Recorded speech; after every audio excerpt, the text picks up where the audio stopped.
Now we'll be studying about the respiration process in human and different respiratory systems. So first we'll be studying about the respiration aquatic organisms.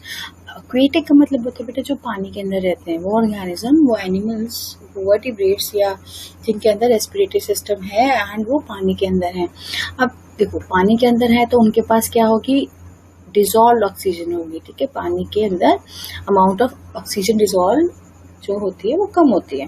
ठीक है, तो अगर उनको अपनी activity करने के लिए ऑक्सीजन चाहिए, अगर उनको अपनी रेस्पिरेशन करने के लिए ऑक्सीजन चाहिए, तो उनको अगर वो कम है क्वांटिटी तो उनको क्या करना पड़ेगा, फास्टर ब्रीदिंग रेट होना पड़ेगा, जल्दी जल्दी सांस लेनी पड़ेगी। फिशेज जो होती है पानी के अंदर रहती हैं through their mouth and push it out from their gills. मैंने क्या बोला आपको, फिशेज जो होती हैं अपना माउथ ओपन करती हैं एंड जो वाटर होता है उनके माउथ से अंदर जाता है एंड बाहर निकलता है थ्रू देयर गिल्स। अब fishes take dissolve oxygen from the water into their blood. ठीक है, यहाँ पे सेम प्रोसेस होता है डिफ्यूजन का। और जो गिल्स होते हैं बेटा, गिल्स का क्या है, वो इंक्रीज करते हैं surface area so that the gases exchange जो होता है वो इजी हो जाए। ठीक है, मैंने आपको क्या बोला कि ये माउथ से अंदर अपना पानी लेती हैं एंड देन वाटर बाहर कहाँ से जाएगा, गिल से। अब इसके अंदर जो भी डिजॉल्व ऑक्सीजन होगी वो गिल्स में जाएगी। गिल्स के अंदर बहुत सारे ब्लड वेसल्स हैं, जैसे गिल्स में वो एंटर करती है तो वो जो वेसल्स हैं उनके पास से वो निकल रहा होता है वाटर, तो वहाँ पे कंसंट्रेशन ग्रेडियंट हो जाता है कि अंदर ऑक्सीजन कंसंट्रेशन कम है और पानी में ज्यादा है, तो वो डिफ्यूज कर जाती है इनटू द ब्लड वेसल्स। ठीक है, और जो आपका गिल्स है वो इंक्रीज करता है सरफेस एरिया, तो गैसेस एक्सचेंज बहुत अच्छे से हो जाती है। ठीक है, now a concurrent exchange increases the efficiency of the gas exchange. ठीक है, अ कॉन्करेंट काउंटर करंट मतलब क्या है, तो डायरेक्शन ऑफ जब ब्लड जो भी आपका फ्लो कर रहा होगा इन ब्लड वेसल में वो अपोजिट होता है to the flow of the water cross the gills. Suppose आपका वाटर इस डायरेक्शन में आ रहा है तो आपका ब्लड फ्लो वेसल्स में इस डायरेक्शन में जा रहा है, तो अपोजिट तो काउंटर करंट। ठीक है, तो इससे क्या होगा, ये मेंटेन करेगा concentration gradient between the water and the blood. ठीक है, अब if I am saying this is your water, तो इसके पास क्या है, ऑक्सीजन ज्यादा है। ठीक है, एंड इसमें क्या है, ऑक्सीजन कम है। तो ब्लड है आपका, उसमें ऑक्सीजन अगर कम है, जब एक दूसरे के सामने आएंगे तो ये देखते हैं कि कंसंट्रेशन ग्रेडियंट बन गया। कंसंट्रेशन ग्रेडियंट किसका क्राइटेरिया, डिफ्यूजन का, तो डिफ्यूजन करना तो बहुत इजी हो गया। ठीक है, तो diffusion is driven by having concentration gradient, तो बेटर एक्सचेंज होता है। गिल सरफेस जो होता है बेटा have your blood capacity as I told you, तो फास्ट एंड इजी एक्सचेंज हो जाता है थ्रू द डिफ्यूजन। ठीक है, मैंने आपको क्या बोला, एक्वेटिक एनिमल्स होते हैं। ठीक है, इनके पास ऑक्सीजन को चाहिए पर वहाँ पे डिसॉल्व ऑक्सीजन होती है और बहुत कम होती है, तो अब उनको ऑक्सीजन चाहिए तो उन्हें क्या करना पड़ेगा, ब्रीदिंग करने की पड़ेगी फास्टर रेट पे। तो उनको क्या करते हैं, फिशेस क्या करती है, अपने माउथ ओपन करती है, पानी अंदर आता है एंड पुश करते हैं उसको towards their gills.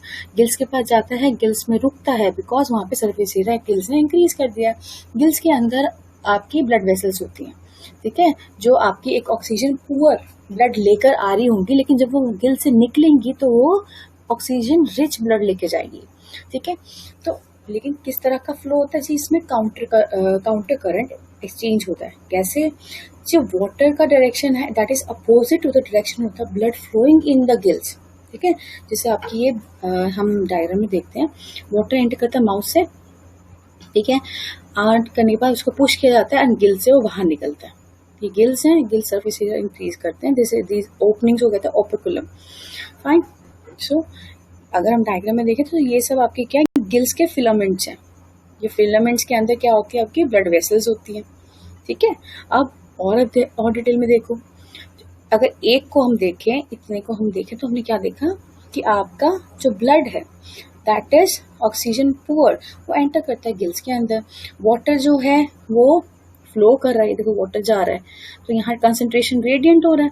Concentration gradient हो रहा है, जो जितने भी आपकी O2 है, O2 इज एंटरिंग। ठीक है, O2 is entering into the blood of the fish.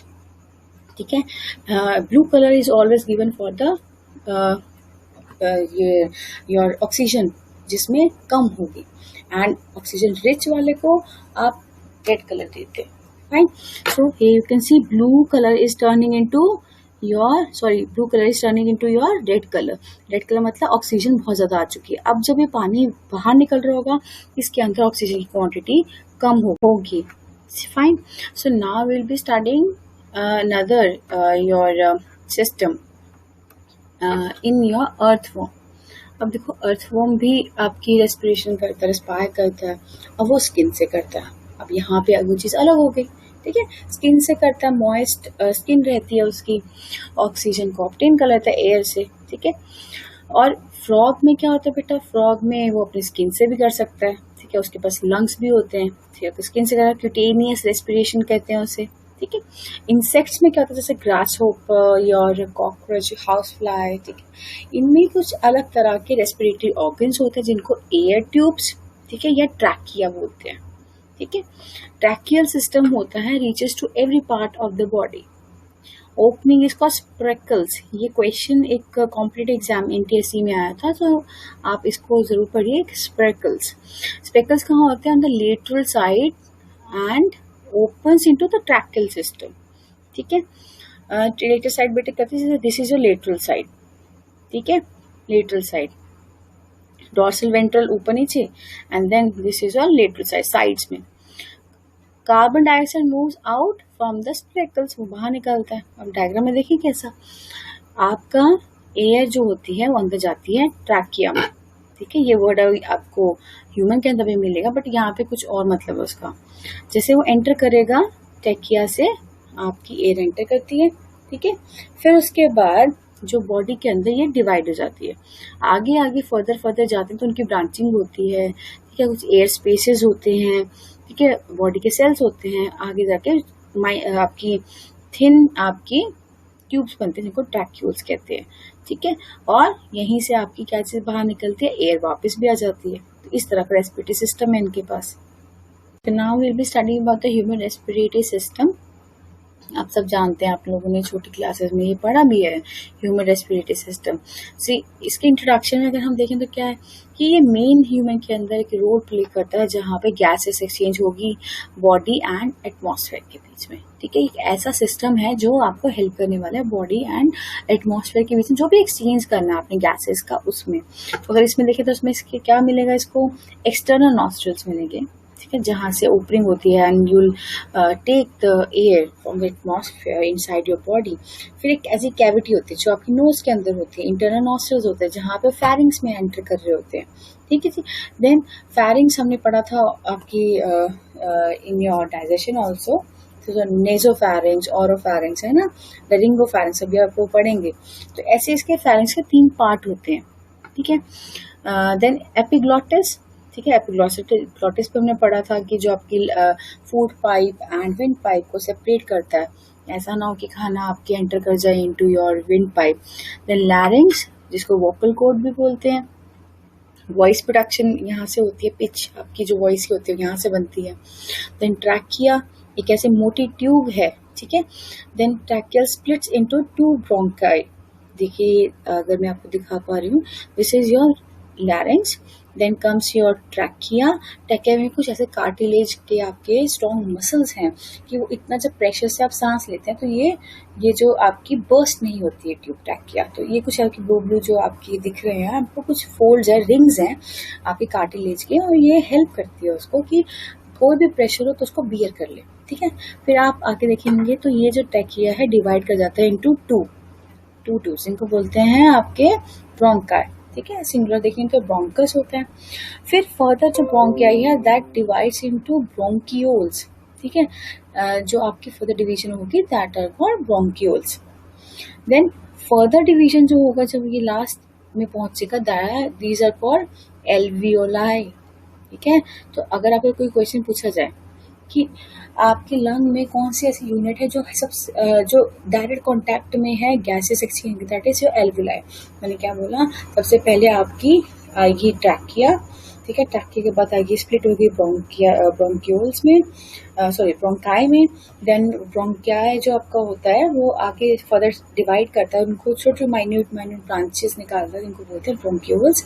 फिर उसके बाद आता है एल्वियोलाई, फर्दर वो डिवाइड कर जाएगा एल्वियोलाई. ठीक है, और पूरा ये सेटअप कहाँ पे है? आपके लंग्स के अंदर।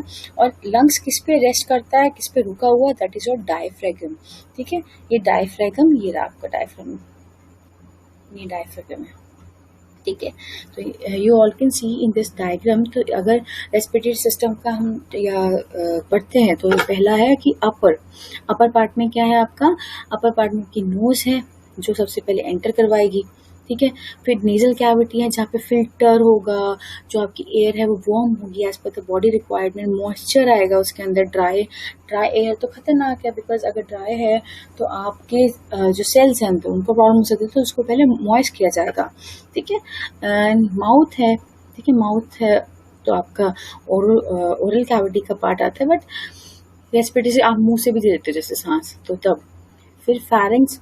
ठीक है, एक कॉमन पाथवे है आपका एयर के लिए, फूड के लिए, लिक्विड के लिए। एपिग्लॉटिस जो सेपरेशन करता है स्वेलिंग में, हेल्प करता है कि आपके विंड पाइप को बचा के रखे। लैरिंग्स होता है जहाँ पे प्रोडक्शन ऑफ साउंड होती है। ट्रैकिया होता है जो विंड पाइप होती है, मेन वो होती है। आपके लंग के ऊपर कुछ अलग से मेम्ब्रेन होते हैं। ठीक है, ये सब आपके आ रहे हैं हम लोअर सिस्टम के अंदर। ठीक है, लोअर ट्रैक में प्लूरल मेम्ब्रेन, ये ऐसा मेम्ब्रेन होता है जो आपके कवर करता है लंग्स को एंड लाइन करता है आपकी चेस्ट कैविटी को। ठीक है, ये पूरी कैविटी को इसने लाइन कर रखा है, तो pleural membrane will study about it in detail. फिर आपके लंग्स होते हैं जो ऑर्गन फॉर एक्सचेंज है, ब्रोंकाई है, ब्रांचिंग होती है, एल्वोलाई है जो एयर सैक्स हैं मेन आपके एक्सचेंज करते हैं, इंटरकोस्टल मसल्स हैं। ठीक है, ये मसल है रिब्स को ऊपर नीचे ये शिफ्ट होती है। ठीक है, रेस्पिरेशन के टाइम पे जब आप सांस लेते हैं आपको ऐसे फील होता है कि आपकी चेस्ट में कुछ मूवमेंट है, तो वो मूवमेंट दैट इज होता है इंटरकोस्टल मसल जो रिब्स के साथ होते हैं। These are your ribs, these are your ribs, ये रिब्स हैं आपकी। ठीक है, देन डायफ्रागम स्केलेटल मसल्स हैं जो आपकी रेस्पिरेशन में हेल्प करेंगे। Now we will be talking about the parts which are involved in the respiratory system. First we will be talking about the nose. See, nose सबसे पहले आती है आपके रेस्पिरेटरी सिस्टम के पार्ट में। उससे पहला पार्ट आएगा, see in the diagram, this is your nose, है ना। तो नोज सबसे पहले आएगी जहाँ पे आपको नॉस्ट्रल्स मिलते हैं और जहाँ पे आपको आपकी एयर जो है एंटर करने वाली है। तो हम बोलते हैं एक्सटीरियर नॉस्ट्रल्स होते हैं जो बाहर की तरफ शो होते हैं, divided by the framework of the cartilaginous structures है ना, टर्म द सेप्टम। अब यहाँ पे क्या कार्टिलेजिनस है, यू सी कि उसके टिप पे आपको कहीं पे भी उसको और इसकी जो आउटर एक्सटीरियर पार्ट है वहाँ पे कहीं पे भी आपको कोई बोन नहीं मिलती है, कार्टिलेजिनस टिश्यूज है ना, फ्लेक्सिबल है। सेप्टम इवली सेपरेट्स क्या करता है, राइट एंड जो आपकी लेफ्ट नॉस्ट्रल को डिवाइड करता है। ठीक है, तो इस तरह का अगर आप देखें अंदर से तो कैविटी है, कैविटी के बीच में यहाँ पे राइट एंड लेफ्ट है, and this is your septum जो कार्टिलेज की बनी होती है। ठीक है, एंड टाइनी हेयर फॉलिकल्स हैं, हेयर्स भी होते हैं। ठीक है, तो अब उसका क्या है, वो इंटीरियर आपकी जो लाइनिंग होगी नॉस्ट्रल्स की, अब जैसे आप सांस लेंगे तो वो एक्ट करती है एज अ डिफेंस सिस्टम कि फॉरेन जो भी पैथोजेंस जो हमारी बॉडी के लिए फ्रेंडली नहीं है वो जब एंटर कर रहे हो तो उनको वो बाहर रोकती है ना, कि जब हम सांस लेते हैं एट दैट टाइम जो हेयर फॉलिकल्स होते हैं they stand straight in the passage of the air. तो जब वो बीच में एक बैरियर क्रिएट करेंगे तो जो भी टाइनी आपके कोई पैथोजेंस होंगे इन हेयर फॉलिकल्स, हेयर जो होंगे वहां पे अटक जाएंगे और वो अंदर नहीं जा पाएंगे। तो पहला डिफेंस यहाँ हो गया। देन नेजल कैविटी है, अब वो सेपरेट करती है ओरल कैविटी से। ये यहाँ पे ओरल कैविटी है एंड यहाँ पे ये आपकी नेजल कैविटी है नोज के अंदर। ठीक है, अब ये कैविटी दोनों अलग होती है बिकॉज एक बोनी पैलेट होता है, हमने ये चीज पढ़ी है, पैलेट्स पढ़ी थी हमने जिसको वो अलग करता है, सॉफ्ट पैलेट, हार्ड पैलेट है ना, तो वो उनको बोनी पैलेट है वो इनको सेपरेट कर देता है। तो इसलिए ब्रीदिंग एंड ईटिंग आपकी साइमल्टेनियसली चलती है। जो नेजल कैविटीज होती है ends in the internal nostrils. अब लास्ट में जब ये बाहर एक्सटर्नल है, अंदर आपको मिलेंगे नेजल कैविटी में एक्सटर्नल जो इंटरनल नॉस्ट्रल्स हैं through which air enters into pharynx. ठीक है, सो अगर आपको एक चीज, ये जो एक बॉक्स में आपको नोट्स दिख रहे हैं, ये सीबीएसई का एक क्वेश्चन भी है कि आपकी जो नोज है पिरामिड जैसी है। ठीक है, नेजल कैविटी है, नेजल पैसेज है दो। अब ये नेजल पैसेज करते क्या है, ये क्वेश्चन आया था। कि नोज का क्या इंपॉर्टेंस है इन रेस्पिरेशन। उसका ये है कि इनके अंदर एक मॉइस्ट म्यूकस मेम्ब्रेन होता है। मॉइस्ट जो म्यूकस मेम्ब्रेन होता है वो कभी भी एयर को ड्राई नहीं रहने देता। जो भी एयर पास करेंगे उसे मॉइस्ट करेंगे एंड वार्म कर देते हैं to protect lungs from the harmful effects of the dry air. Dry air रहेगी तो आप वैसे सोचो कि अगर मॉइस्ट है, ठीक है, तो बॉडी के उसमें ही वहां पे रफ चीज नहीं आ सकती ना। तो मॉइस्ट है, म्यूकस है, तो फ्रिक्शन कम रहेगी। ड्राई है तो फ्रिक्शन ज्यादा रहेगी। फ्रिक्शन होगी तो प्रॉब्लम होगी। टेम्परेचर अगर आपका बाहर और अंदर अलग अलग रहा तो प्रॉब्लम रहेगा, है ना। तो फाइन हेयर होते हैं इसमें, फाइन हेयर फिल्टर की तरह काम करते हैं ना। तो ये आपको ये पॉइंट्स अच्छे से इनको याद करना है। So next part in respiratory system is your pharynx. We have studied about pharynx in your digestive system also. We have studied that इसके 3 पार्ट्स हैं, नेजो, ओरो एंड लेरिंगो फॉर द आपके रेस्पिरेटरी सिस्टम है। ईसोफेगस से जो connected part है आपका pharynx का, that is with the digestive system में रहेगा वो। सो एक शॉर्ट ट्यूब है जो बैक साइड अगर बकल कैविटी में आपको मिलती है। बैक साइड मीन्स कि आपको ये अगर आपकी ये ओरल कैविटी है तो ओरल कैविटी के बैक साइड में पीछे की तरफ आपको ये मिलेगा, है ना। सो कॉमन पाथ है किसके लिए, एयर के लिए, फूड के लिए। ओरल कैविटी से कनेक्टेड है एज वेल एज वो आपकी नेजल कैविटी से भी कनेक्टेड है, ठीक है। So this region is your pharynx, ठीक है, दोनों से कनेक्टेड है। और मेन फंक्शन इसका क्या है कि जो भी पैसेज बनाता है कि आपके नेजल कैविटी से लेके जाएगा आपको ट्रैकिया तक। ट्रैकिया अभी हम डिटेल में पढ़ते हैं, नेक्स्ट आएगा आपका। सो प्रिवेंट क्या करता है कि फूड आपके एंटर न कर जाए विंड पाइप के अंदर, ठीक है। एपिग्लॉटिस हमने पढ़ा था, एक इलास्टिक कार्टिलेज है जो स्विच करता रहता है बिटवीन लैरिंग्स एंड ईसोफेगस। स्वॉलो करेगा तो उस टाइम ईसोफेगस ओपन हो जाएगा, बट लैरिंग्स को वो बंद कर देता ताकि विंड पाइप में फूड एंटर ना करे, ठीक है। सो इसलिए टॉकिंग वाइल वी ईट और swallow results in the incessant coughing. क्या आपको ऐसा लगता है कि सफोकेशन हो रही है कि अगर आपके लैरिंग्स में वो चला जाए खाना, तो इससे प्रॉब्लम हो सकती है। इसे बोलते हैं आप बात ना करो खाते टाइम, क्योंकि आप सांस भी ले रहे हो उस टाइम खाना भी खा रहे हो, तो इसलिए प्रॉब्लम है। रीजन क्या है कि is epiglottis, it is force to open for the air to exit outward, है ना। आप सांस तो चल रही है and the food to enter into windpipe triggering a cough, क्योंकि वो तो खाना नहीं एक्सेप्ट करती, तो गैसेस एक्सचेंज के लिए ना, उसके सेटअप ही इसलिए पूरा ट्रैकिया से गैस को समझता है, वो खाने को नहीं समझता, वो पैरास्टाइसिस नहीं दिखाता, वो डिफ्यूजन के उस पर चलता है ना। सो ये आपका है। और यहाँ पे हमने पढ़ा पहला कि नेसोफेरिंग्स है, नेसोफेरिंग्स जो नेजल कैविटी से कनेक्टेड है। ओरोफेरिंग्स है, ओरोफेरिंग्स जो ओरल कैविटी से कनेक्टेड है। ये रहेगा तो कॉमन नहीं, बट ये बीच में एपिग्लॉटिस होता है जो उसको सेपरेशन करवाता है। लेरिंगोफेरिंग्स, लेरिंगोफेरिंग्स बोलते हैं जो लैरिंग्स के अंदर से जाती है, कनेक्शन देती है, ठीक है। और पीछे क्या है, आपको पीछे की तरफ आपको मिलेगा ईसोफेगस, ये आपका ईसोफेगस है यहाँ पे, right. So next part is your लैरिंग्स। लैरिंग्स या वॉइस बॉक्स भी बोलते हैं इसको। ये एनलार्ज है पिट्यूटरी, मतलब एक उभरा हुआ पार्ट आपको दिखता है मेल्स के अंदर, बाहर से उनकी नेक एरिया, थ्रोट एरिया में आपको दिखता है कि ये पिट्यूटरी पार्ट है जो आपको दिखेगा। Covered by pieces of cartilage. Cartilage क्या है, फ्लेक्सिबल है ना। तो कार्टिलेज के मसल्स आपको कुछ इसमें दिखते हैं। देन अगर आप इसको देखो कि ये पॉइंट है एक बीच में ज्वाइन करता है दो पॉइंट्स को, जैसे फेरिंक्स एंड द ट्रैकिया, इन दोनों को जोड़ता है, और इसको एडम सेपल भी कहते हैं, ठीक है। जो मेनली प्रोमिनेंट आपको मेल्स में होगा। और अगर rise and fall during swallowing of the food particle, तो आप जब स्वॉलो कर रहे होगे तो आपको ये ही एडम एप्पल ऊपर स्वेलिंग के टाइम में राइज करता या फॉल करता हुआ दिखेगा जब आप उसको निकल रहे खाने को। और 2 वोकल कॉर्ड्स होती हैं। अब ये जब स्ट्रेच करेंगी लैरिंग्स के अंदर तो आपको साउंड बना के देती है। 2 वोकल कॉर्ड्स हैं, ये वाइब्रेट करती है और प्रोड्यूस करती है आपकी साउंड को, तो आपको हेल्प करती है स्पीच के अंदर, ठीक है। और जनरेट करती है साउंड एज जब जैसे एयर इसमें से पास करेगी होल में से, तो मिडल में से जब ये पास कर रही होगी वैसे वैसे आपको साउंड क्रिएट होगी। सी इन द डायग्राम कि आपके ये 2 कार्टिलेज के मसल्स हैं, इनको वोकल कॉर्ड कहते हैं। अगर हम वैसे देखें तो नीचे की तरफ आपको क्या मिलेगा, ट्रैकिया। ये ट्रैकिया की ओपनिंग है, ये ओपन है इस टाइम वोकल कॉर्ड, और ये क्लोज्ड है, फाइन। अब vocal cord open during the breathing to allow air to enter into the lungs, ये एंटर कर जाएगी और यहाँ पे आपका ट्रैकिया है, ट्रैकिया में वो एंटर कर रही है, ठीक है। यहाँ से वो अंदर आ गया। Vocal cord close when the speaking, when you speak, so air from the lungs presses between them to cause the vibration. जब आप बात कर रहे हैं वोकल कॉर्ड बंद हो जाएगी, जब बंद हो जाएगी जो भी एयर लंग ट्रैकिया इनके बीच में है वो एक वाइब्रेशन कॉज करेगी किसमें, इन मसल्स में, और ये वाइब्रेशन हेल्प करेगी किसमें, टू प्रोड्यूस द साउंड। तो इस तरह से वोकल कॉर्ड्स आपको हेल्प करती हैं आपको बोलने में। Next is your trachea. Trachea को विंड पाइप भी कहते हैं। थिन वॉल्ड है, लॉन्ग ट्यूब है, नेक के डाउन मूव करती है। थोरेसिक कैविटी जो आपका चेस्ट एरिया थोरेसिक कैविटी बोलते हैं उसको, उस कैविटी में ही होती है। एंड राइजेस बिलो द, कहाँ जाएगी, लैरिंक्स के बाद आएगी। एंड इसमें जो वॉल्स है ट्रैकिया की ये सी शेड आपको लगेगा, ट्रैकिया आपको सी शेड लगने वाला है। उसका रीजन है बिकॉज इसमें कुछ कार्टिलेज के रिंग्स है, ये बहुत ही हार्ड है।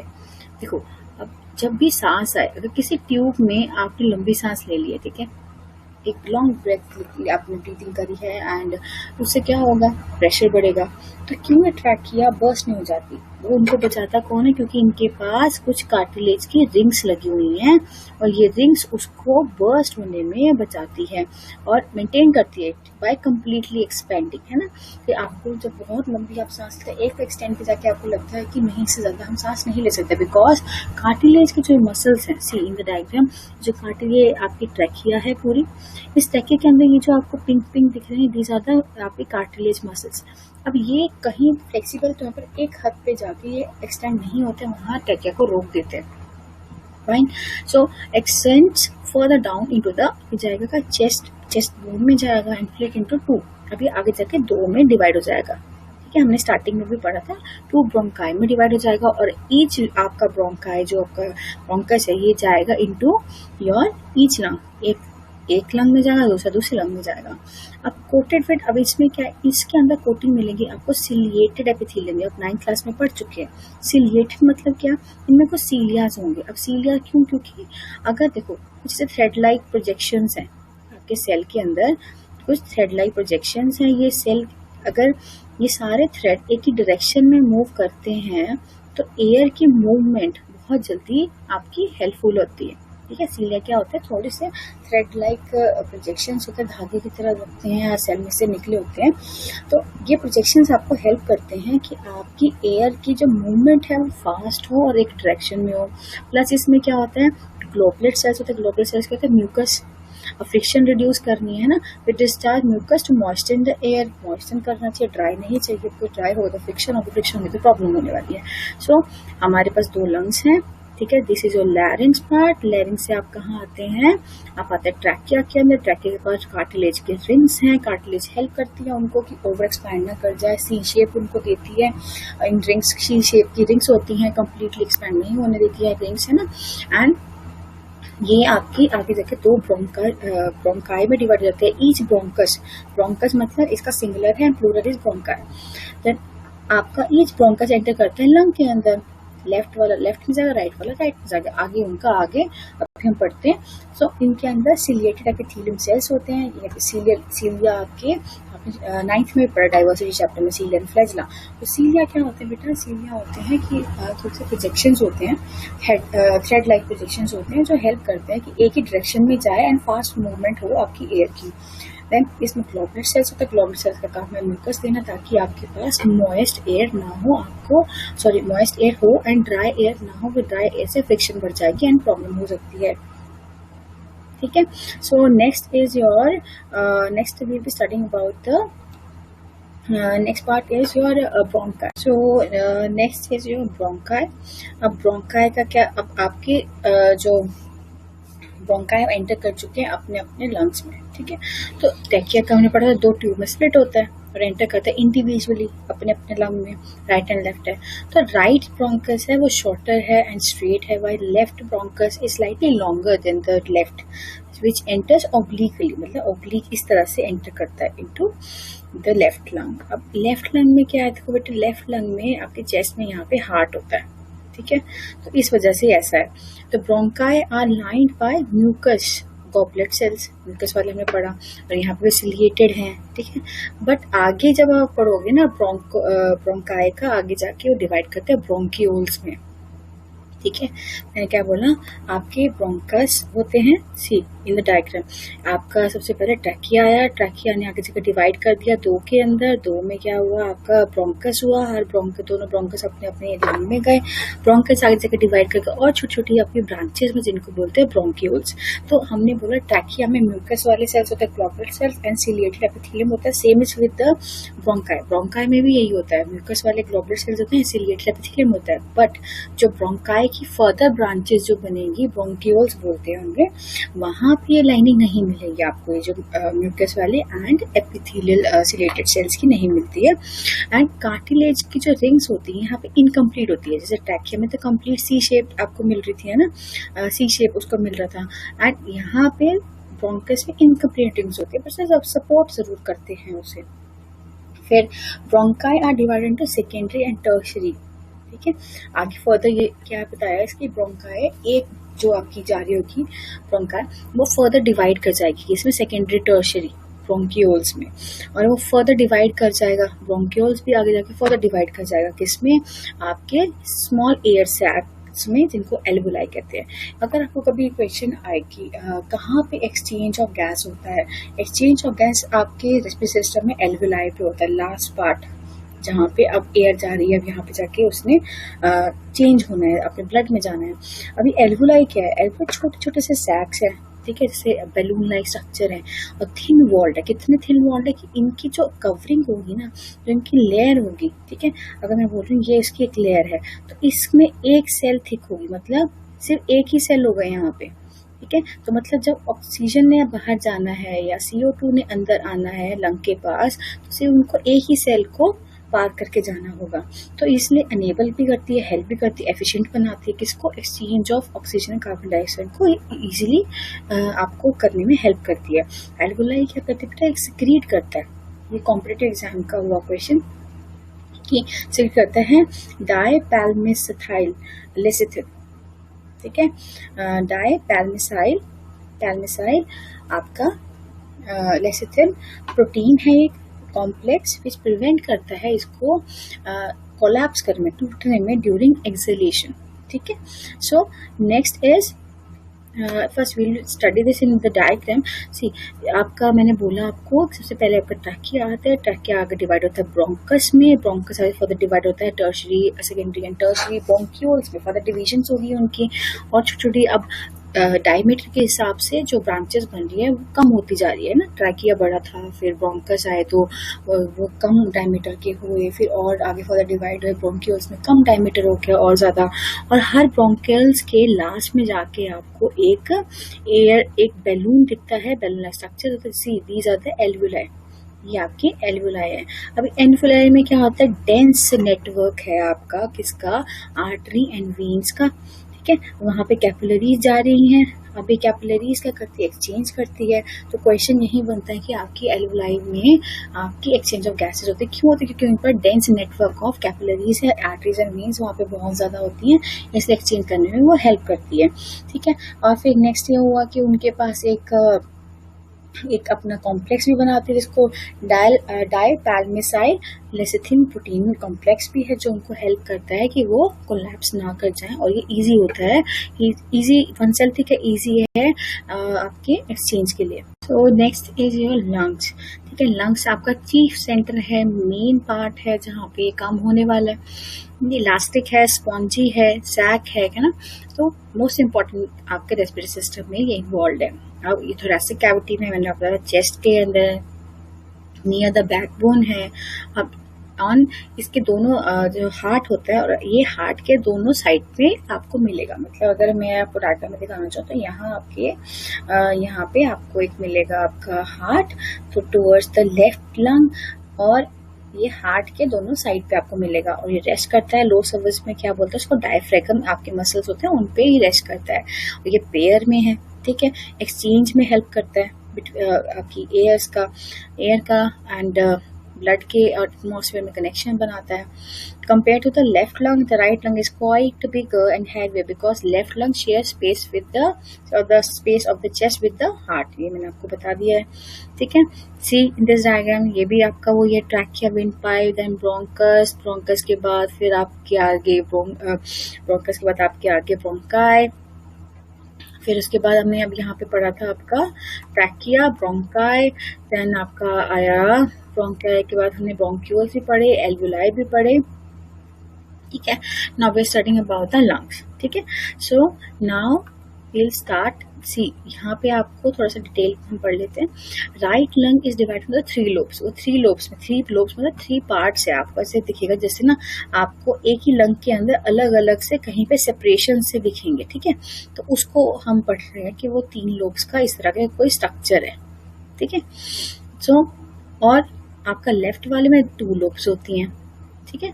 बड़ा कौन सा होता है? राइट वाला. छोटा कौन सा होता है? आपका लेफ्ट वाला. लेफ्ट वाला होता है बिकॉज वो हार्ट से शेयर करता है और वो उसमें 3 लोब्स है और लेफ्ट वाले में 2 लोब्स हैं. डबल लेड है.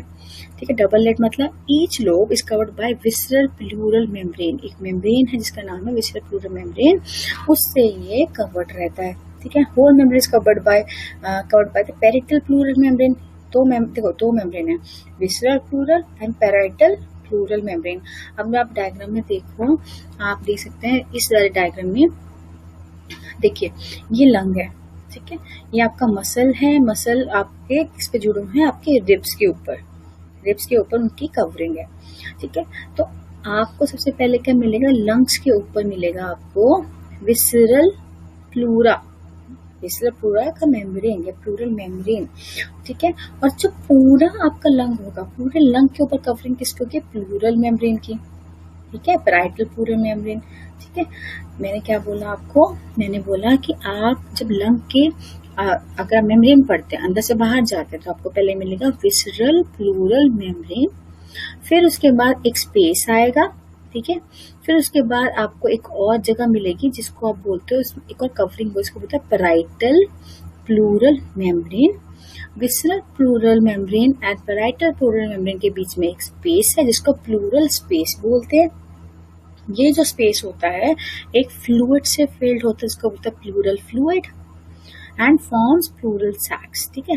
ये एक ऐसा आपके बीच में स्पेस है इसमें प्लूरल फ्लूइड है.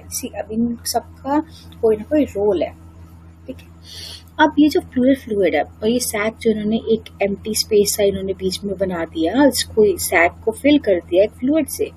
अब ये क्या कर रहा है? ये प्रोटेक्ट करता है लंग्स को किसी भी शॉक या जर्म, क्योंकि जब आप एक्सपैंड कर रहे हो, कॉन्ट्रैक्ट कर रहे हो, कि ऐसा ना हो कि लंग पे कोई गलत वो आपका असर हो या उनको कोई प्रॉब्लम हो या हार्म हो, तो उसको प्रोटेक्ट करते हैं. ठीक है. तो फ्रिक्शन से बचाने उसमें है एंड किसी भी शॉक के जर्क में बचाता है. Allow lungs to move without any friction. हमने पढ़ा कीप्स इट मॉइस्ट. फ्लूइड है तो मॉइस्ट ही रखेगा, है ना. तो हमने वैसे क्या पढ़ा कि आपके हर लंग के पार आपको 2 मेम्ब्रेन मिलेंगे.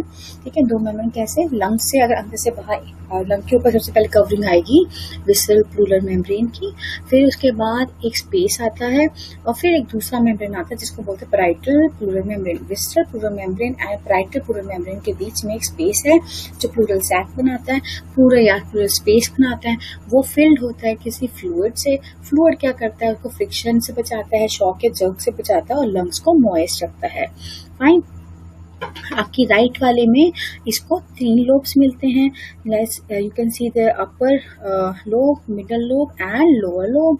एंड जो लेफ्ट वाला होते हैं वहां पे आपको 2 लोब्स मिलते हैं, अपर लोब एंड दिस आपको दूसरा मिलेगा लेफ्ट का लोअर लोब. फाइन. सो ये तो आपने पढ़ लिया लंग्स के बारे में. ये आपको मेम्ब्रेन, स्पेस, उसका फ्लूइड वो पता होना चाहिए. आपको यहाँ पे लंग्स का क्या रोल है वो पता होना चाहिए. फाइन. सो आपको ये सारे स्ट्रक्चर पता होना चाहिए कि राइट और लेफ्ट का डिफरेंस क्या है, आपका हार्ट कहाँ पे होता है, एल्वुलाई, ब्रोंक्यूल्स, ब्रोंकाई, ट्रैकिया, ये सब आपको पता होना चाहिए. Fine.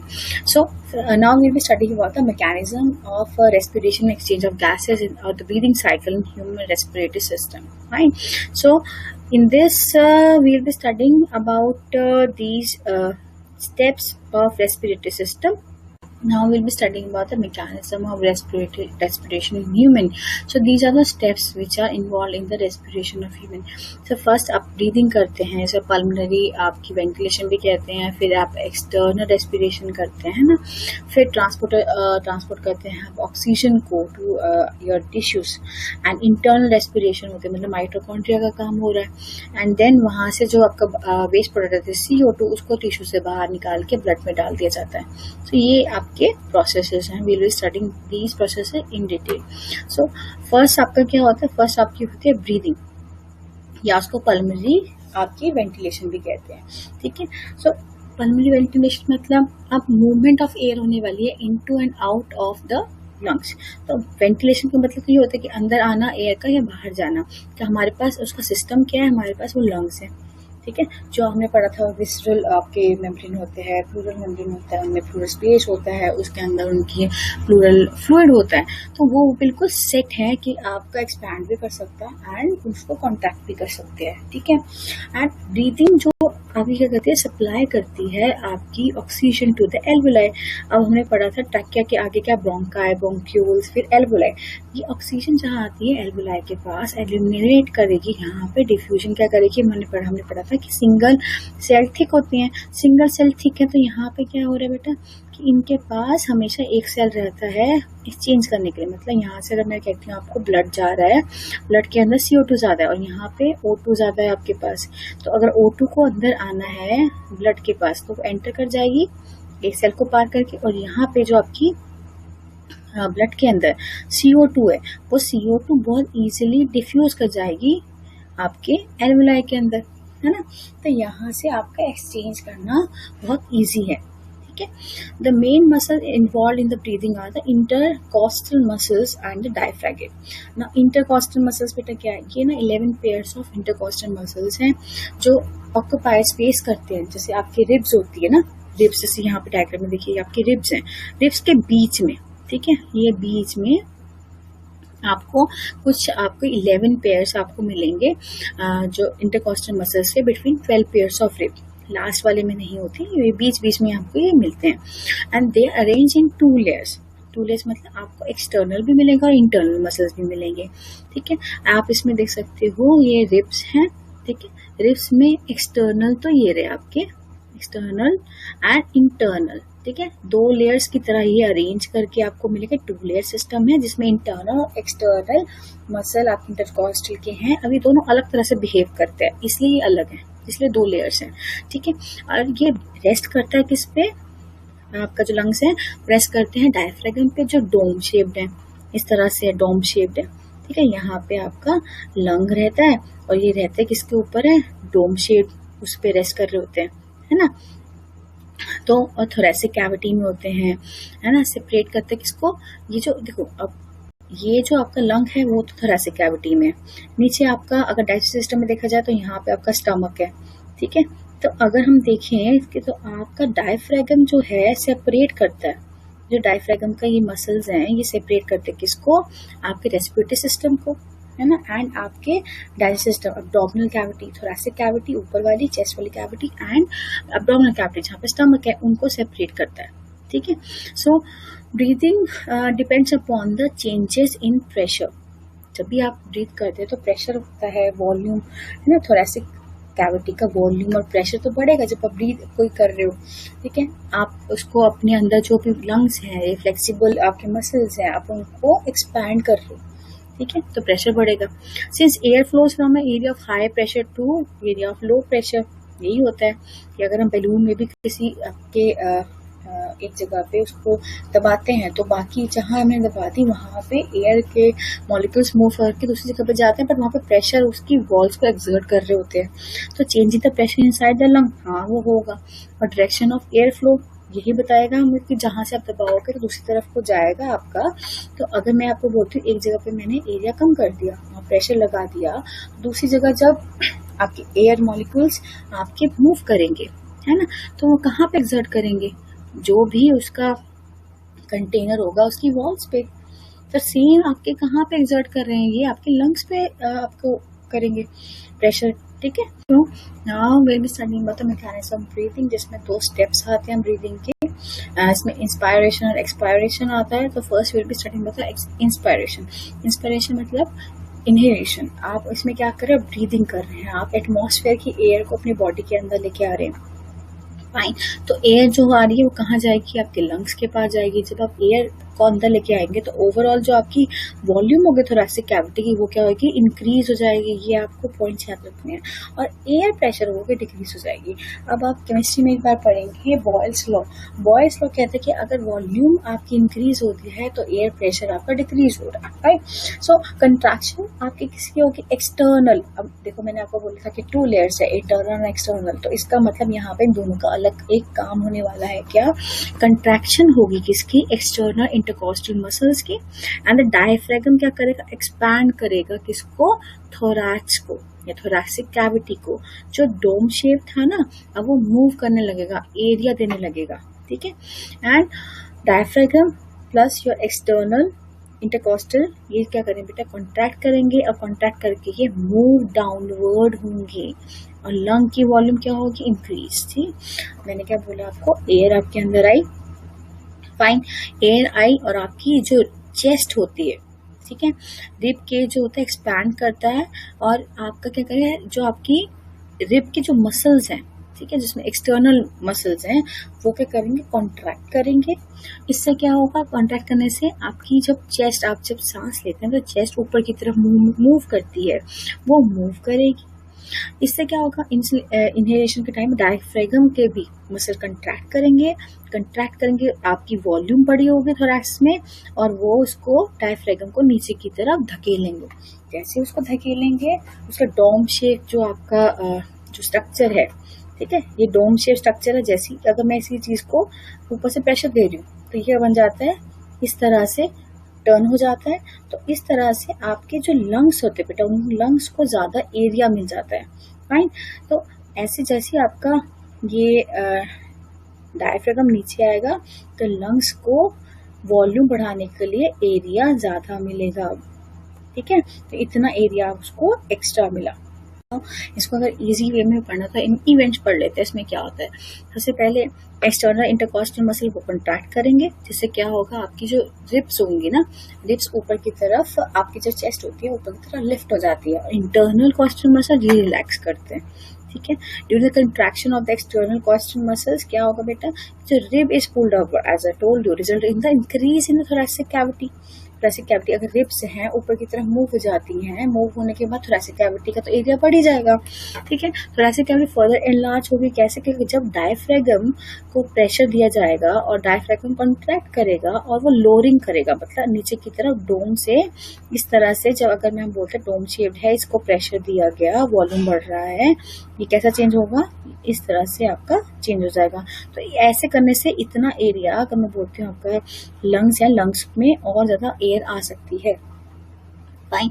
Increase the size of the thorax, lung expands simultaneously, air pressure is reduced, Boyle's law. So equalize करेगा the pressure, atmosphere air rushes inside the lung। अब मैंने क्या बोला, वॉल्यूम बढ़ी, एयर प्रेशर कम हुआ। एयर प्रेशर कम कैसे होगा, सबसे पहले हम इसको डिटेल में पढ़ते हैं।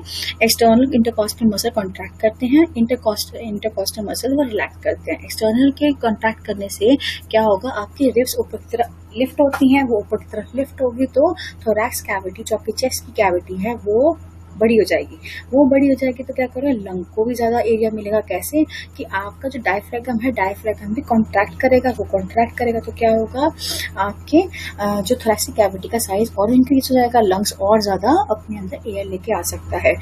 कैसे आएगी एयर, क्योंकि एयर का जो आपका प्रेशर है बाहर, है ना, वो ज्यादा है, ठीक है, और अंदर कम है।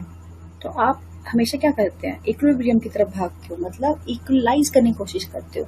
और इक्वलाइज करने के चक्कर में आप हमेशा इक्वल 50-50 है, 50 अंदर 50 बाहर करने की कोशिश करो, पर जैसा हो नहीं रहा ना, वो तो अलग बात है। हम अभी आप पढ़ेंगे रेस्पिरेशन में जितनी ऑक्सीजन अंदर आई थी हम उसको यूज ही कर रहे हैं, तो वो कभी खत्म ही नहीं हो रहा है ना, तो इसलिए हमारा सिस्टम चलता जा रहा है, कॉन्टिन्यूस एक साइकिल में चल रहा है। तो इस वजह से आपका ऑक्सीजन अंदर आ चुकी है, आप इनहेल कर चुके हैं, right. So next is expiration. Expiration में क्या होगा बेटे, जब size of thoracic cavity is reduce करना है, आप एक्सपैंड थी रिड्यूस करना है, एयर प्रेशर को इंक्रीज करना है। अब वो प्रेशर बाहर के अकॉर्डिंग बहुत ज़्यादा बाहर कम होगा, अंदर ज़्यादा होगा, तो फिर इक्विलिब्रियम बाहर फेंक दो। ठीक है, तो क्या होगा, इंटरनल इंटरकॉस्टल मसल्स अब ये करेक्ट कंट्रैक्ट करेंगे और एक्सटर्नल वाले जिन्होंने पहले कॉन्ट्रैक्ट किया था वो रिलैक्स कर जाएंगे जो रिब्स पे लगे हुए थे। जिससे क्या होगा, जो आपकी रिब्स होगी ड्यू टू कंट्रैक्शन, जो इंटरकॉस्टल की रिब्स होगी वो पुल इनवर्ड, वो नीचे की तरफ आ रही है, वापस अपनी जगह पे आ रही है। इससे क्या होगा, वापस आएगी तो आपकी थोरेसिक कैविटी की जो साइज होगा वो डिक्रीज होगा। और आगे क्या होगा, जो आप डायफ्रागम ने पहले कंट्रैक्ट करा था उसको वापस उसकी जगह पे लाया जाएगा अपवर्ड, मतलब वो रिलैक्स कर रहा है। अब रिलैक्सेशन में जाएगा तो फिर से वो कैसे बन जाएगा, डोम शेप। अब डोम शेप बनेगा तो क्या होगा, यहाँ पे भी थोरेसिक कैविटी का इसने भी डिक्रीज कर दिया। लंग्स क्या, अब जैसे वो आप वापस डोम शेप बनेंगे तो ये लंग को क्या देंगे, प्रेशर। लंग को देंगे प्रेशर तो क्या होगा, लंग क्या करेगा, अपना जो इतना एक्सपैंड हो गया था अब वो क्या करेगा, कंप्रेस करेगा। अब लंग कंप्रेस करके क्या करेगा, प्रेशर इंक्रीजेस। जब लंग कंप्रेस करेगा तो प्रेशर इंक्रीज होगा, so the air is forced outside, है ना। पहले क्या होता, हमने एयर को उसका लंग्स का आपका एरिया बढ़ा दिया था क्योंकि हमारे एक्स्ट्रा कॉस्टल मसल्स का था आपका कंट्रैक्शन एंड आपके डायफ्रागम का कंट्रैक्शन था, जिससे एरिया आपका बढ़ गया था। ठीक है, एंड वॉल्यूम बढ़ा चुके थे और प्रेशर कम था क्योंकि एरिया बढ़ा चुके हो। तो ये अब यहाँ पे उल्टा है, आपने उसको डोम शेप का जो आपका डायफ्रागम था वो वापस आ गया, डोम शेप बन गया, उसने पुश कर दिया लंग्स को। अब यहाँ पे प्रेशर इंक्रीज हो गया है, ठीक है, लेकिन आपने एरिया कम कर दिया तो अब फिर से अंदर प्रेशर ज्यादा है, एटमॉस्फेयर में आसपास आपका एयर का प्रेशर कम है, तो आप इक्विलिब्रियम की तरफ भागेंगे। ठीक है, तो हमें क्या बोला कि rib cage smaller as rib muscles relax. बोलो कौन से मसल रिलैक्स करेंगे, आपके एक्सटर्नल मसल्स आपके रिलैक्स करने वाले हैं। ठीक है, एक्सटर्नल मसल्स हैं, ये देखिए आपका मसल रिलैक्स करेंगे, कॉन्ट्रैक्ट करेंगे intercostal muscles, right. Now the second step is external respiration. So external respiration में क्या होता है, यहाँ पे बेटा है कि exchange of gases होने वाली है। ठीक है, अभी क्या अंदर ब्रीदिंग हो चुकी है, ब्रीदिंग में हम बोलते हैं कैसे इनहेल करते हैं, कैसे एक्सहेल करते हैं। अब हम बात करते हैं रेस्पिरेशन पे, क्योंकि रेस्पिरेटरी सिस्टम पढ़ रहे हैं। एक्सचेंज ऑफ गैसेस होती है बाय आपके डिफ्यूजन, ठीक है, बिटवीन किसके, एल्वोलाई एंड ब्लड के। ब्लड कहाँ होता है, एल्वियोलर कैपिलरीज, हमने पढ़ा था एल्वियोलर के पास डेंस नेटवर्क ऑफ कैपिलरीज होता है, जहाँ पे आपका ऑक्सीजन रिच ब्लड आपका आता है, एल्वोलाई से ट्रांसफर हो जाता है कहाँ पे, इस कैपिलरीज में। और पूरी बॉडी में से जितना भी जो आपका ब्लड होगा जिसमें CO2 होगी वो आएगी यहाँ पे, एल्वुलाई को वापस दे दी जाएगी, आप इसको एक्सेल करते हैं, आप इसको ब्रीथ आउट करते हो। ठीक है, और उन पे रेस्पिरेटरी मेम्ब्रेन हमें पड़ा, ये 1 सेल थिक मेम्ब्रेन है वो। अब डिफ्यूजन ऑफ ऑक्सीजन और कार्बन डाइऑक्साइड जो होगा वो डिपेंड करता है प्रेशर्स पे। ठीक है, फॉर एग्जाम्पल आपका एटमॉस्फेरिक एयर है एंड ब्लड है, ब्लड एंड टिश्यू का क्या प्रेशर होगा तो उस हिसाब से डिपेंड करेगी। अगर बाहर एटमॉस्फेयर प्रेशर ज्यादा है और आपके अंदर लंग के अंदर कम है तो वो वापस आ जाएगी, अंदर आएगी। और अगर हमने पढ़ा था कि अगर अंदर प्रेशर ज्यादा है बाहर कम है तो वो बाहर चली जाएगी। Same is with your air and blood and या आपके टिश्यू के अंदर, इसमें भी सेम कोई कॉन्सेप्ट होता है। तो गैस एक्सचेंज जो होती है प्रोसेस ये आपका होगा एल्वियोलस या एल्वुलाई के अंदर होगा, उनके जो सरफेस पे कैपिलरीज है वहां होगा, ये मेन पॉइंट है आपका। ठीक है, एक्सचेंज डिफ्यूजन से होता है। ठीक है, अब कैसे होगा, एरिया वो जिसमें हायर पार्शियल प्रेशर है। अब ये आप पार्शियल प्रेशर आप केमिस्ट्री में पढ़ेंगे, बट एक जर्नल आपको बेसिक में समझा देती हूँ कि आपके हायर पार्शियल प्रेशर से टू अनदर रीजन जहाँ पे लोअर पार्शियल प्रेशर होगा। ये पार्शियल प्रेशर क्या होता है, कोई भी प्रेशर जो एक्सर्ट करती है कोई भी individual gas in a mixture. अब देखो ब्लड के अंदर, एटमॉस्फेयर के अंदर तो बहुत सारी गैसेस है ना, तो एक कोई भी ऐसी गैस जो एक इंडिविजुअल है किसी भी मिक्सचर के अंदर, उसका कितना प्रेशर है उसका हायर रीजन से आप लोअर उसके रीजन पे लेके जाओगे जहाँ पे उसका लोअर आपका प्रेशर होगा। तो वेनस ब्लड, अब वेनस ब्लड क्या होता है, वेनस ब्लड होता है जिसमें आपकी high level of carbon dioxide होगा, तो contains high level of CO2 and low level of O2। Venous blood मतलब वेन्स वाला ब्लड, जैसी ऑक्सीजन हम यूज कर चुके हैं जिसमें अपना वेस्ट प्रोडक्ट हम डाल चुके हैं, तो उसमें क्या होगा, वेस्ट प्रोडक्ट हमारा CO2। हमने फर्स्ट लेक्चर में रेस्पिरेशन में पढ़ा था कि आपका जो भी ग्लूकोज है लास्ट में क्या देता है, CO2। किसी भी सेल के अंदर वो क्या देगा आपको CO2, और CO2 इसका क्या है वेस्ट, और वो वेस्ट कहाँ निकले जाएगा, निकल के जाएगा ब्लड के अंदर। ब्लड सारा सर्कुलेशन करते हुए किसके पास आ रहा है अब, आपकी एल्वियोलर, आपकी कैपिलरीज के पास, जिसमें अभी हाई कंसंट्रेशन आपकी किसकी है, CO2 की, लो कंसंट्रेशन है आपकी ऑक्सीजन की। ठीक है, नाउ CO2, अब CO2 क्या करेगी, डिफ्यूज करेगी फ्रॉम हाई लेवल क्या, वेनस ब्लड में, वेन्स वाले ब्लड में, ठीक है, टू लोअर लेवल क्या, एल्वोलाई के अंदर, सैक के अंदर, अंटिल कब तक, जब तक इक्विलिब्रियम मेंटेन नहीं होती, और वो कभी होगी नहीं, जब तक इंसान मर नहीं जाता तब तक वो नहीं होगी। बाय द सेम प्रोसेस क्या, ऑक्सीजन भी वैसे ही डिफ्यूज करती है, एल्वोलाई से वेन्स में चली जाएगी, वेनस ब्लड में जाएगी अंटिल इक्विलिब्रियम, बट वो नहीं होगा बिकॉज ये सिस्टम तो चलता जा रहा है, हर बार आपका ग्लूकोज यूज हो रहा है, हर बार CO2 बन रही है, CO2 आपकी ब्लड में जाती है, इतने में आप इनहेल कर लेते हो, ऑक्सीजन आ चुकी होती है एल्वोलाई के अंदर, वो दोनों डिफ्यूजन कर लेते हैं, एक्सचेंज हो जाता है CO2 एल्वोलाई के अंदर और आपका O2 ब्लड के अंदर। ब्लड वाला फिर से आपका ऑक्सीजन सारा ले जाके सेल को देता है, सेल के अंदर फिर माइटोकॉन्ड्रिया में जाता है, वहां पे फिर रेस्पिरेशन होता है, तो ये सारा प्रोसेस चलता रहेगा। फाइन, तो आप डायग्राम में देखो, एयर जैसे मूव करती है अंदर, तो मतलब आप O2 लेके आ रहे हैं, O2 लेके आ रहे हैं, तो यहाँ पे क्या होगा, एल्वुलाई के जो मेम्ब्रेन है, ठीक है, ये जो ब्लड के अंदर जो आपका RBC है, RBC आपका लेके आ रहा है CO2, blue colour is for the deoxygenated blood में, जिसमें ऑक्सीजन नहीं है उनके लिए होता है, and red is for the oxygenated blood जिसमें ऑक्सीजन होता है। सो ये आपके लेके आ रहे हैं RBC आपकी CO2, ठीक है। जैसे ही वो आपके एल्वुलाई के पास जाते हैं, वो देखते हैं कि CO2 एल्वुलाई के अंदर तो कम है, तो वो कहता है चलो डिफ्यूज, इसको डिफ्यूज आउट करो, अपने में से बाहर निकालो और एल्वुलाई के पास दे दो, एल्वुलाई भी ले लेता है, because high concentration to low concentration. But यहाँ पे एक और काम भी हो रहा है, क्या, जो आप सांस लेके आए थे उसमें O2 जाता थी, जैसे ही ये RBC आगे की तरफ जाता है उसको लोड कर दिया जाता है, उसको क्या दे दिया जाता है, O2। Next step is your transport of oxygen to tissue. अब यहाँ पे क्या होगा, अब मैंने आपको ऐसे बोला RBC are loaded with the oxygen, alveoli में हो गया, एंड CO2 जो RBC लेके जाते टिश्यू से वो एल्वुलाई को दे दिया, और उन्होंने क्या करा, जब एक्सेलेशन करा था, ब्रीदिंग वेंटिलेशन जो हमने फर्स्ट स्टेप में पढ़ा था, उन्होंने एक्सेल कर दिया। कैसे करता है, डायफ्रागम आपका कॉन्ट्रैक्ट पहले कर चुका था, वो रिलैक्स होने का डोम शेप हुआ, लंग्स को उसने प्रेशर दिया, लंग को प्रेशर किया तो अंदर लंग्स में एयर प्रेशर ज्यादा हो गया as compare to the air, atmospheric air, और उन्होंने एक्सेल कर दिया था। ये करा था ना, इंटरकॉस्टल मसल्स ने कॉन्ट्रैक्ट करा था, एक्स्ट्रा इंटरकॉस्टल मसल ने रिलैक्स करा था, और रिब्स आपकी वापस आ गई थी, एंड थोरेसिक कैविटी का एरिया डिक्रीज हो गया था, तो इसलिए आपने एक्सेल कर दिया था। ठीक है, वो वाला प्रोसेस वहां पे आपका कोऑर्डिनेट हो जाएगा। अगर आप इसको सिंक में पढ़ेंगे तो आपको बहुत ईजी लगेगा। So next is what, next is your transportation of oxygen to tissue. अब ये किस तरह से जाता है, ये जाता है बेटा, देखो ऑक्सी हीमोग्लोबिन बनाता है जो 98.5% आपको रहेगा, दो फॉर्म्स में चलेगा ये, अगर combination of oxygen with haemoglobin, HB आपका हीमोग्लोबिन का सिंबल है, एंड कुछ सोल्यूशन प्लाज्मा वाटर में भी आपको मिलेगा, प्लाज्मा में आपको मिलता है। तो O2 अगर डिसॉल्व हो जाए प्लाज्मा में, प्लाज्मा ऑफ द ब्लड, ठीक है, वो भी कैरेट टिश्यू तक जा सकती है, लेकिन ये बहुत ही कम होता है, 1.5% रहेगा। So when the level of the oxygen is high in the blood, ठीक है, तो वो क्या बना देगा, हीमोग्लोबिन क्या बनाएगा, आपका बनाएगा ऑक्सी हीमोग्लोबिन, ठीक है, ऑक्सी मतलब ऑक्सीजन से कंबाइंड आपका हीमोग्लोबिन। ऑक्सी हीमोग्लोबिन कैसे, अनस्टेबल, ठीक है, अंडर सर्टेन कंडीशन ये रेडिली डिसोशिएट, मतलब जल्दी से टूट भी जाता है, और ये रिलीज क्या कर देगा, आपको दे देगा, क्या दे देगा, ऑक्सीजन।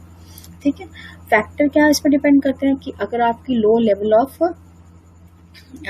आपकी ऑक्सीजन हो, देखो मैंने क्या बोला, ये अनस्टेबल है। अनस्टेबल कब है, अगर तो इसको कहीं ऐसे जाते जाते ब्लड में जाते थे, इसको आसपास कोई ऐसे टिश्यू देखिए जिनके पास ऑक्सीजन कम है, जैसे ही ऑक्सीजन की कम लेवल देखता है ना, वैसे ये टूट जाता है, कहते हैं चलो ठीक है मैं टूट गया हूँ, ये ऑक्सीजन आप ले लो, और हीमोग्लोबिन फ्री हो जाता है, और वहां से वो क्या ले लेगा, आसपास के टिश्यू से कार्बन डाइऑक्साइड ले लेगा, कार्बोक्सी हीमोग्लोबिन बना देगा, ठीक है, वो भी अनस्टेबल है, वो भी घूम फिर के जब आपके एल्वुलाई के पास जाएगा, वहां पे जाके फिर वो हो जाएगा डिफ्यूजन।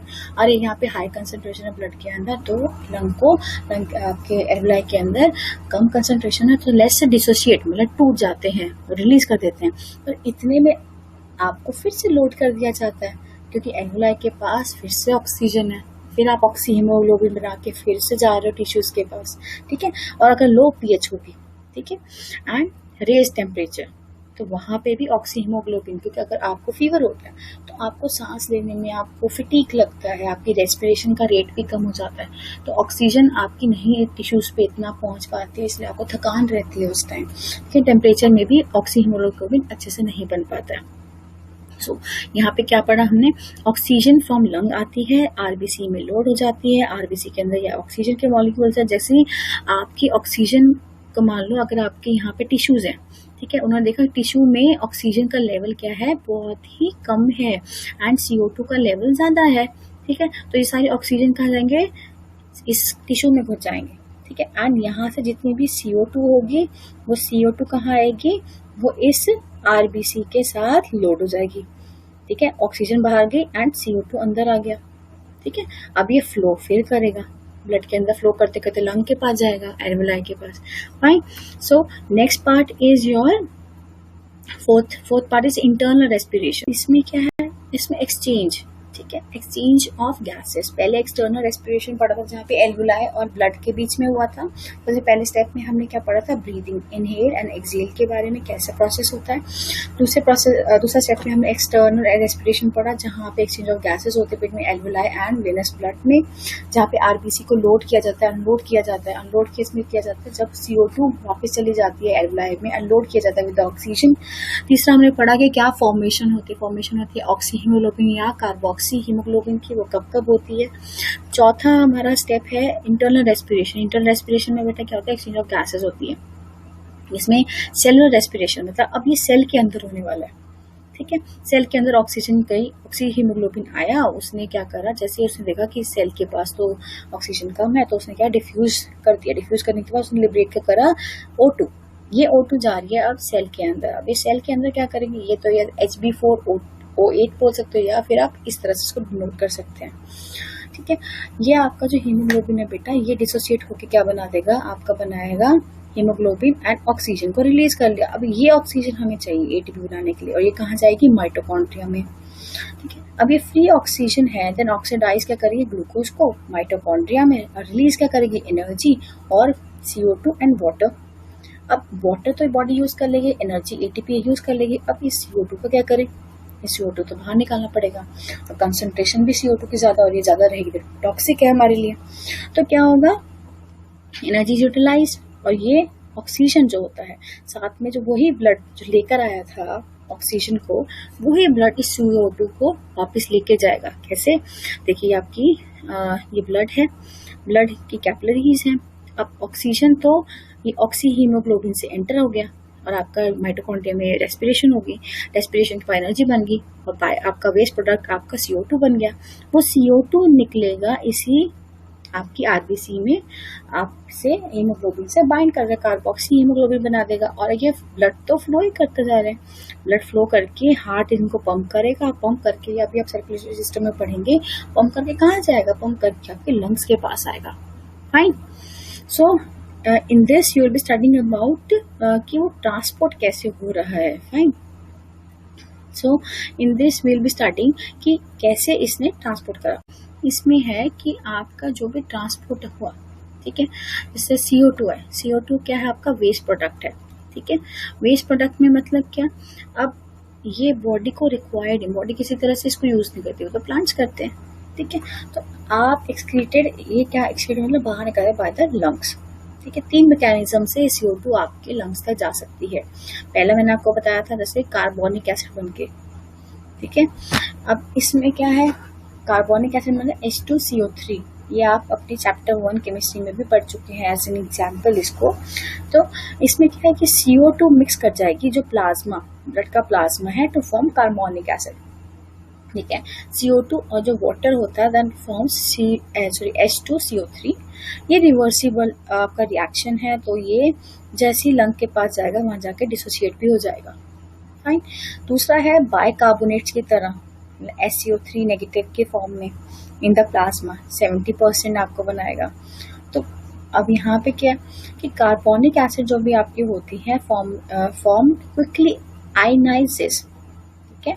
जो आपकी ये बनी थी कार्बोनिक एसिड, ये कार्बोनिक एसिड बहुत जल्दी आयनाइज कर सकती है, या तो सीधी ऐसी चली जाएगी या फिर 77% ऐसी खुद ही चली जाएगी, बट बाकी का परसेंट क्या करेगा, क्विकली आयनाइज, मतलब अपने आप को डिसोशिएट कर देगा इनटू आयंस, कीटायन एनायन हमने पढ़ा है 9th क्लास में।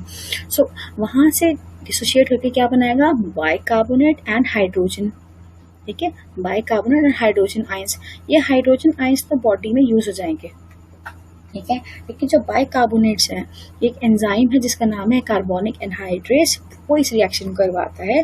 कैसे, CO2 प्लस H2O, उसने बनाया था क्या, आपके कार्बोनिक एसिड।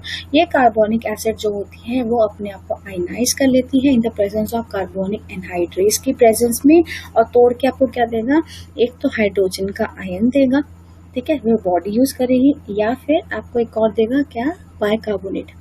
ये जो बाइकार्बोनेट होगा ये किसी सोडियम या पोटेशियम से जाके बाइंड कर जाएगा और बना देगा आपको सोडियम बाइकार्बोनेट या फिर पोटेशियम बाइकार्बोनेट। ये इनके सिंबल्स हैं, फॉर्मूलास है ना, और ये ट्रांसपोर्ट हो जाएंगे, इस फॉर्म में आपके ब्लड में ट्रांसपोर्ट होते हैं, ठीक है। मैंने क्या बोला, बाइकार्बोनेट्स होते हैं। जो बाइकार्बोनेट्स होते हैं कैसे बनते हैं, कार्बोनिक एसिड कार्बोनिक एनहाइड्रेस की प्रेजेंस में क्विकली आयनाइज हो जाती है into hydrogen and your bicarbonate. ये जो बाइकार्बोनेट ब्लड के अंदर क्या करते हैं, ये पोटेशियम या सोडियम आयन से कंबाइन कर जाते हैं एंड फॉर्म करते हैं सोडियम बाइकार्बोनेट या पोटेशियम कार्बोनेट, और ट्रांसपोर्ट होते हैं इस फॉर्म में। या क्या होगा, या ये हो सकता है कि आपके कार्बमिनो हीमोग्लोबिन बन जाए। इसमें कार्बमिनो हीमोग्लोबिन में मतलब कि जो CO2 थी वो कंबाइन कर जाए आपके हीमोग्लोबिन के साथ, ठीक है, डिफ्यूज आउट करके वो ये बना दें, या कार्बोक्सी हीमोग्लोबिन भी कहते हैं। इसमें क्या होगा, ये रिवर्सिबल रिएक्शन है, ठीक है, टिश्यू एंड लंग के बीच में चलता है। जिसमें क्या होगा, CO2 जो सेल से निकली और आपका हीमोग्लोबिन। अब देखो हीमोग्लोबिन क्या है, प्रोटीन है, और एक प्रोटीन के अंदर बेटा दो एंड्स होते हैं, ठीक है। स्टार्टिंग एंड आप ऐसे लगा लो एक अमीनो ग्रुप का क्या है, NH2, ठीक है, और कार्बोक्सिलिक ग्रुप होता है जिसका COOH ग्रुप होता है। किसी भी प्रोटीन में दो एंड्स होते हैं, एक होता है अमीनो ग्रुप NH2 ग्रुप, दूसरा एंड होता है कार्बोक्सिलिक ग्रुप जो दूसरा एंड होता है। दो एंड्स पे ये रहता है। तो ये जो आपका हीमोग्लोबिन है, इसके अमीनो ग्रुप पे एक ऐसा एंड, इस प्रोटीन का ऐसा एंड जिसपे NH2 ग्रुप लगा हुआ है, वहां से एक कार्बोक्सिलिक ग्रुप लग जाता है। तो CO2 देखो, ये आपकी CO2 आ चुकी है, दिस इज योर CO2, ठीक है। ये CO2 इसके अमीनो ग्रुप से आके लग जाएगी बाइकार्बोनेट की, यहाँ से आके लग जाएगी, एंड ये कहाँ ले जाएंगे, इसको ले जाएंगे हम कहाँ पे, आपके लंग्स के पास, और इसको ब्रीथ आउट करेंगे, एक्सपायरेशन करेंगे इसकी। फाइन। सो आप इस डायग्राम में देख सकते हो, समरी है। समरी में देखो हमने क्या पढ़ा कि आपके जो लंग्स हैं, लंग्स में से वो ब्लड फ्लो कर रहा था एल्वेलाई पे, उन्होंने क्या करा, एक्सचेंज ऑफ गैसेस करी। एक्सचेंज ऑफ गैसेस करने के बाद क्या हुआ बेटा, या कैपिलरीज ने क्या करा, आपकी ऑक्सीजन आई, ऑक्सीजन गई तो इंटरनल रेस्पिरेशन हुआ, CO2 बाहर आए। अब CO2 बाहर आप आ तो गई, अब इसके ले जाने के क्या स्टेप्स हैं, उसके ले जाने के ये 3 स्टेप्स हैं। या तो आप कार्बोनिक एसिड बना दो, ठीक है, वो बहुत ही कम परसेंटेज में जाती है, या कार्बोनिक एसिड आगे जाके अगर कार्बोनिक एनहाइड्रेस की फॉर्म में जाके बाइकार्बोनेट बना देगी। अगर बाइकार्बोनेट बनाए तो उसके आगे वो उसका फेट क्या है, वो पोटेशियम या सोडियम बाइकार्बोनेट बना के इस फॉर्म में चली जाएगी। या फिर क्या होगा, कार्बमिनो हीमोग्लोबिन, कार्बोक्सी हीमोग्लोबिन बना के वो निकल जाएगा। कैसे कि आपका जो प्रोटीन है हीमोग्लोबिन का, उसके 2 ग्रुप्स होते हैं, एक एंड पे उसका अमीनो ग्रुप होता है, एक एंड पे कार्बोक्सिलिक ग्रुप होता है। या क्या करेगी, ये आपके अमीनो ग्रुप में आपका कार्बोक्सिलिक ग्रुप लगा देंगे जिसमें CO2 अटैच्ड होगी, और वो उसको ले जाएंगे ब्लड के फ्लो में। वो कहाँ लेके जाएंगे, आपके लंग्स के पास, तो ये भी अनस्टेबल है, और वहां पे डिफ्यूजन के टाइम में ये भी टूट जाएगा हीमोग्लोबिन, एंड वो रिलीज कर देगा आपकी CO2 को। Fine. So here I am closing my lecture. This is a detailed lecture for the respiration process, and next we'll be studying about the circulatory process. Fine. Thank you.